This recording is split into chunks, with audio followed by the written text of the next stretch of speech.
The campaign season is here, and your vote can make a difference. Comcast brings you the Candidates on Demand right now.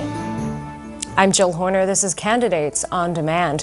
With me this hour is David Meiswinkle. He's the independent candidate for governor. Thanks so much for being with us. Thank you for having me. Talk to us a little bit about your background and why you decided now was the time to run for governor. I'm a retired police officer, 23 years in New Brunswick, and I've been retired since 2001. I was the main opposition to John Lynch in that town. It was a very powerful political machine, and eventually they were able to put a governor in, which was James McGravy. Before that, they were hoping to get John Lynch into power. I've since retired. I've been working as an attorney, mostly with the public defender. The theme of our campaign is middle-class empowerment. We believe that the middle class and the people, for most part, the majority of the people, are left out of the political process. So I'm very grateful for you to have this, giving the independents the opportunity to get their message across. So when we talk about this idea of middle-class empowerment, you really have several different components to your campaign. I want to first start with taxation in the state, because it's one of the biggest issues that homeowners are facing in terms of property taxes. But you say there's a relationship between what happens at the federal level and the kind of taxes we're paying here in New Jersey. Certainly, when we try to, and we're answering a lot of essays now from different organizations and explain your position on taxes.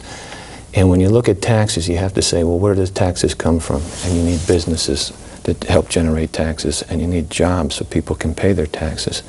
And what's happened since the GATT and NAFTA treaties is shipped millions of jobs overseas. So just to begin with, you're at a deficit. One of the major things to try and do is to try and pressure Congress and try to pressure Washington to change their policies. And I don't know how you can do it without doing it at the grassroots. So if you're going to affect the tax rate, you've got to create businesses here. It's one thing to try and do it. Everybody's talking about green technologies, and that's really good, solar and wind, and that's fantastic. But that's not going to put the food on the table now. You've got to bring the manufacturing and industrial base back. You can't strip a country down. There's people that have written about this years ago, and there's, without going into that, there's basically a plan to redefine the United States, and we can't let that happen. So one of the other issues that you're actually running on is the call for a new 9/11 commission. Why do you think that this is important, and why would it be up to New Jersey's governor to call for a new 9/11 commission? Well, in New Jersey, there was 700 people, 700 of the 3,000 were New Jersey residents that were killed that day, a terrible day. The Port Authority of New York and New Jersey is where the Twin Towers were. Two of the airplanes were connected to Newark Airport. The anthrax attacks were in Hamilton and Princeton. So certainly New Jersey has a nexus. When Chris Christie came into his position, appointed by President Bush, it was 3 months after those attacks. He sat on that. He didn't do anything. I'm a police officer, 23 years. I've handled a lot of investigations, or been involved in a lot of investigations. That was a terrible investigation. It was no investigation.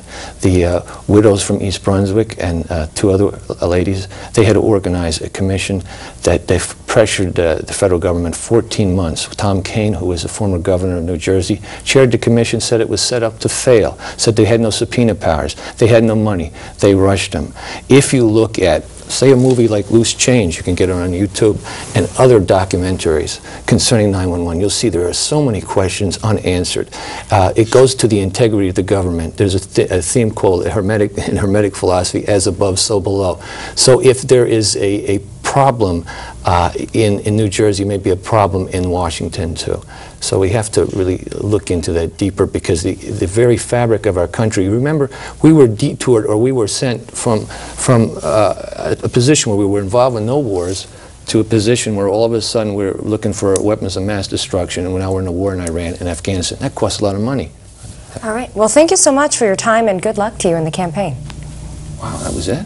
It goes quickly. Thanks for being with us. Oh. We've been talking with David Meiswinkle, independent candidate for governor. I'm Jill Horner for Comcast Local Edition. Oh, sure.